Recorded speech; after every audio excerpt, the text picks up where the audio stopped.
نبی پاک صلی اللہ علیہ وسلم اٹھے اور آپ نے جو ہے شق قلب اقدس کی تیاری ہوئی، آپ کا سینہ مبارک چیرا گیا اور آب زمزم سے دھویا گیا۔ آب زمزم سے دھونے کے بعد پھر اس کو سی دیا گیا۔ رسول پاک صلی اللہ علیہ وسلم سارے پروسیس کو خود بیان فرما رہے ہیں۔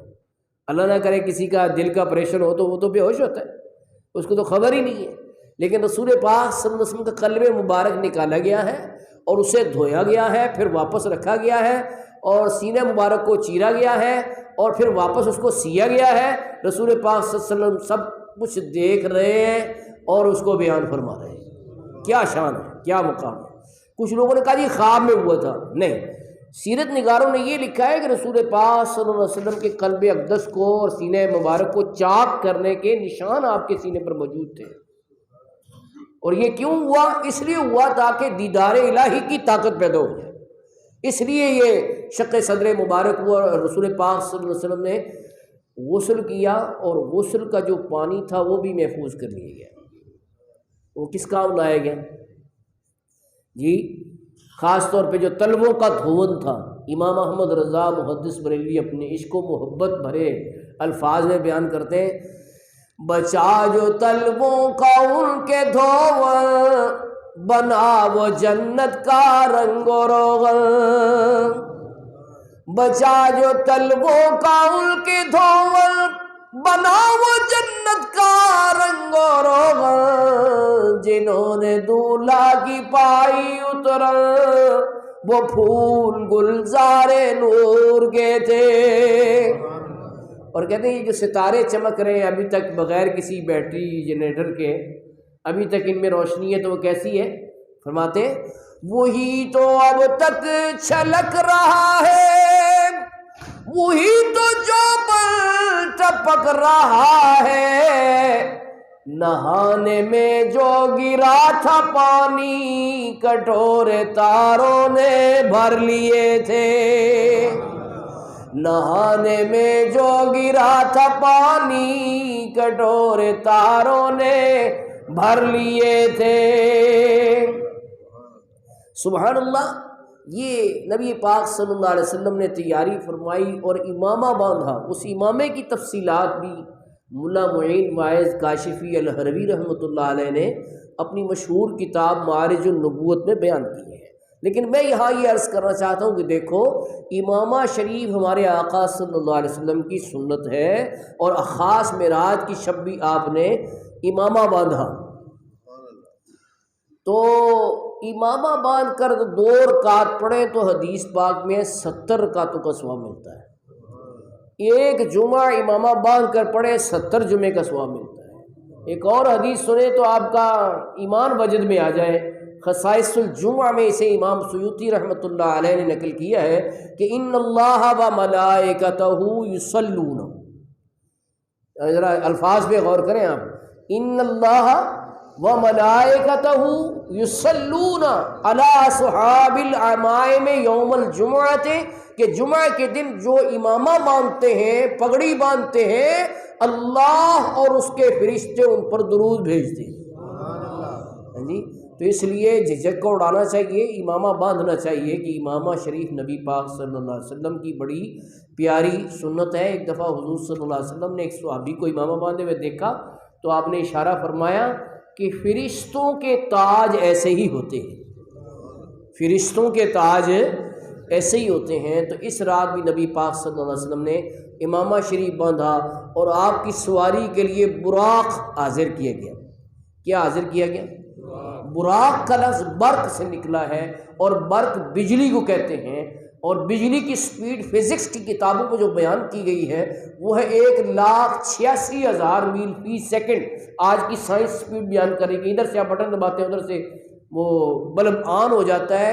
تو براق تو کئی بجلیوں کا مجموعہ تھا، تو نبی پاک صلی اللہ علیہ وسلم کی سواری کے لیے اسے پیش کیا گیا۔ اور پرانی کتابوں میں جو اس کی سپیڈ اور حد رفتار بیان کی گئی ہے وہ یہ ہے کہ وہ حد نظر تک تھی، یعنی جہاں پہ نظر ہوتی ہے اگلے لمحے میں اس کا وہاں پہ قدم ہوتا تھا، اگلے لمحے میں وہاں اس کا حد نگاہ تو بہت طویل ہوتی ہے نا، کئی میلوں تک چلی جاتی ہے نگاہ، کہا جہاں پہ اس کی حد نگاہ ہوتی تھی اگلے لمحے میں وہاں پہ براق کا قدم ہوتا تھا اس تیز رفتار سواری پر سوار ہو کر جانب مسجد اقصی چلے، جانب بیت المقدس چلے، لیکن رستے میں سبحان اللہ قربان جائیں نگاہ مصطفیٰ کے کہ ہر چیز کو مشاہدہ کرتے گئے، دیکھتے چلے گئے، وگرنہ تیز رفتار سواری پر بیٹھے ہوں تو راستے کی چیزیں بھی دوڑتی ہوئی نظر آتی ہیں، بندہ ان کا مشاہدہ نہیں کر سکتا۔ لیکن میں جو آپ کو حدیث پاک پڑھ کے سنانے لگا ہوں، وہ حدیث جو میں نے شمار کی ہے وہ تقریباً 18 کتب حدیث میں موجود ہے۔ ایک ہوتی ہے کتب تاریخ، ایک ہوتی ہے کتب حدیث۔ تو اتھینٹسٹی کے اعتبار سے، مستند ہونے کے لحاظ سے جو کتب حدیث ہے وہ کتب تاریخ پر فوقیت رکھتی ہیں۔ تو 18 بکس کے حوالے سے میں آپ کو بیان کروں، پتہ نہیں اور کتنی میں، جو میں نے گنی ہے وہ 18 ہیں، ان میں یہ حدیث ہے کہ رسول پاک صلی اللہ علیہ وسلم فرماتے ہیں مررت بقبر موسیٰ، معراج کی رات میں موسیٰ علیہ السلام کی قبر کے پاس سے گزرا۔ دیکھو معراج کے واقعے میں جگہ جگہ موسیٰ علیہ السلام کا ذکر آتا ہے، کیونکہ دیدار الہی کی تمنا انہوں نے بھی کی تھی۔ تو حضور صلی اللہ علیہ وسلم فرماتے ہیں مررت بقبر موسیٰ، میں موسیٰ علیہ السلام کی قبر کے پاس سے گزرا۔ جو دیکھو براق جیسی تیز رفتار سواری پر سوار ہوتے ہوئے قبر دیکھ لی، نمبر 1۔ نمبر 2 قبر پہچان لی کس کی ہے۔ نمبر 3 اب دیکھیں تیز رفتار کو ذہن میں رکھتے ہوئے کہ تیسرے نمبر پر یہ مشاہدہ کر لیا کہ وہ کون ہے اور کیا کر رہے ہیں۔ اب میں حدیث کے الفاظ پڑھنے لگا ہوں، مررت بقبر موسیٰ وہو قائم یصلی فی قبرہ، میں موسیٰ علیہ السلام کی قبر کے پاس سے گزرا تو میں نے یہ دیکھا کہ وہ اپنی قبر میں کھڑے ہو کر نماز پڑھ رہے ہیں۔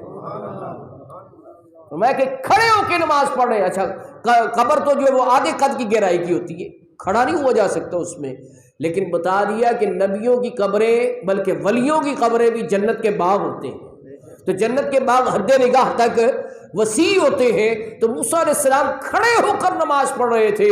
تو نماز کون پڑھتا ہے بتائیے، مردہ یا زندہ؟ بولیے زندہ پڑھتا ہے۔ تو یہ بھی اس حدیث سے پتہ چلا کہ وہ عام لوگ ہیں جو قبروں میں گل سڑ جاتے ہیں، جن کی آنکھیں باہر بہہ جاتی ہیں، جن کے جسم گوشت پوست وہ سب کا سب مٹی میں مل جاتا ہے، ہڈیاں تک ریزہ ریزہ ہو جاتی ہیں، وہ عام لوگ ہیں۔ نبیوں کے جسم قبروں کے اندر بھی زندہ ہوتے ہیں، مٹی کو اجازت ہی نہیں کہ ان کے جسم کو کوئی نقصان پہنچا سکے۔ حدیث پاک ہے مشکات شریف میں، ان اللہ حرم علی الارض ان تأکل اجساد الانبیاء فنبی اللہ حی یرزق، کہ بے شک اللہ نے زمین پر حرام کر دیا ہے کہ نبیوں کے جسموں کو کھائے، اللہ کا نبی زندہ ہوتا ہے اور قبر میں رزق دیا جاتا ہے۔ تمام نبی زندہ ہے، جب تمام نبی زندہ ہے تو ہمارے آقا تو بدرجہ اولا زندہ ہے۔ تو قبر میں کھڑے ہو کر نماز پڑھ رہے ہیں موسیٰ علیہ السلام، اور رسول پاک صلی اللہ علیہ وسلم براق جیسی اتنی تیز سپیڈ والی سواری پر سوار ہو کر بھی قبر پہچان لیتے ہیں، کون ہے اندر وہ جان لیتے ہیں، کیا کر رہا ہے یہ پہچان لیتے ہیں۔ تو یہ نگاہ مصطفیٰ کی پاور ہے، یہ نگاہ مصطفیٰ کی طاقت ہے، یہ نگاہ مصطفیٰ کی وسعت ہے کہ وہ براق جیسی سواری پر سوار ہو کر قبروں کے اندر دیکھ لیتے ہیں۔ تو گنبد خضراء میں تشریف فرما ہو کر اپنے کل کائنات کے امتیوں کو کیوں نہیں دیکھ سکتے؟ دیکھتے ہیں اور ضرور دیکھتے ہیں، سنتے ہیں اور ضرور سنتے ہیں، بس بات اتنی سی ہے، واللہ وہ سن لیں گے، فریاد کو پہنچیں گے۔ اتنا بھی تو ہو کوئی جو آہ کرے دل سے، دل سے آہ کرو، دل سے فریاد کرو، دل سے پکارو، پھر ان کی نظر کرم بھی ہوگی، وہ سنیں گے بھی اور مدد کو بھی تشریف لائیں گے۔ تو حضرات محترم میں یہ عرض کر رہا ہوں کہ دیکھو حضرت موسیٰ کلیم اللہ علیہ السلام، آپ اپنی قبر میں کھڑے ہو کے نماز پڑھ رہے ہیں۔ آج کا مسلمان 5 وقت کی نماز نہیں پڑھتا، اسے بوجھ لگتا ہے، اس کے پاس سے ٹائم نہیں نکلتا کہ جی میرے پاس ٹائم نہیں ہے، جبکہ یہ فرض ہے، جبکہ قبر میں نماز پڑھنا فرض۔ بولیے قبر تو دار الجزا ہے نا، اس میں تو صلہ ملنا ہے، اس میں تو بدلہ ملنا ہے، جیسا کیا ہوگا، اچھے عمل ہے تو اچھا بدلہ اور برے عمل ہے تو برا بدلہ ملے گا قبر میں۔ لیکن قبر میں نماز پڑھنا فرض نہیں ہے، وہاں پہ تو اس کا ثواب پہنچتا ہے، لیکن معلوم ہوا انبیاء کرام علیہ السلام کو نماز سے بڑا ہی پیار ہے، اس وجہ سے قبروں میں بھی نماز پڑھ رہے ہیں تو یہ دعا کرنی چاہیے کہ اللہ تعالی ہمیں نماز سے پیار عطا فرما دے۔ ہم نماز پڑھیں تو بوجھ سمجھ کے نہ پڑھیں کہ یار فرض ہو گئی ہے، نہ پڑھی تو بڑے درے پڑیں گے، بڑی مار پڑے گی، قبر میں آگ لگے گی، دوزخ میں بھی جلایا جائے گا، اس خیال سے نہیں بلکہ نماز سے پیار کر کے پڑھیں۔ کیوں؟ الصلاۃ معراج المومنین، نماز تو مومنوں کی معراج ہے۔ نماز کی حالت میں تو بندہ اپنے رب سے سب سے زیادہ قریب ہوتا ہے، نماز کی حالت میں تو رب سے گفتگو کرتا ہے، نماز کی حالت میں رب سے مناجات کرتا ہے، تو نماز سے پیار کرنا چاہیے۔ جیسے موسیٰ کلیم اللہ علیہ السلام کہ قبر میں نماز فرض نہیں بھی ہے تو وہ نماز پڑھ رہے ہیں۔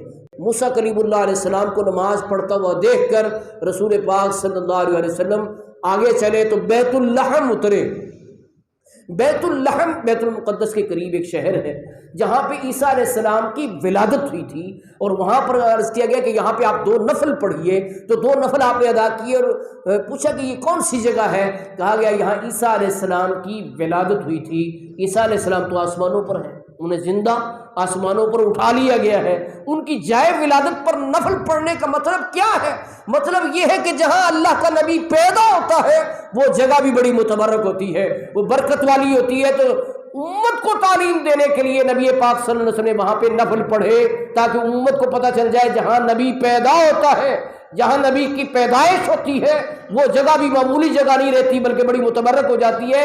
تو عیسیٰ علیہ السلام کی جائے ولادت کی یہ شان کہ خاص معراج کی رات نبی پاک صلی اللہ علیہ وسلم نے وہاں پر نوافل ادا کیے، تو جہاں نبی پاک کی ولادت ہوئی ہے اس جگہ کی شان کیا ہوگی، اس جگہ کا مقام کیا ہوگا؟ آج جہاں پہ لائبریری ہے جی، تو وہ جگہ ہے مکان مولد نبوی، مکان ولادت نبی پاک صلی اللہ علیہ وسلم کا، اور مورخین نے یہ لکھا ہے کہ مقام ابراہیم اور حسین حرم کے بعد، خانہ کعبہ کے بعد، مکۃ المکرمہ میں سب سے افضل جگہ وہ ہے جہاں نبی پاک صلی اللہ علیہ وسلم کی ولادت ہوئی ہے۔ تو اللہ تعالیٰ ہمیں وہاں کی حاضری عطا فرمائے۔ اکثر تو وہ لائبریری بند ہوتی ہے، لیکن مجھے اللہ کا فضل ہے کہ لائبریری کے اندر حاضری اور وہاں پر زیر لب یہ شعر پڑھنے کی توفیق ملی، کیا کہ جس سہانی گھڑی چمکا طیبہ کا چاند، اس دل افروز ساعت پہ لاکھوں سلام۔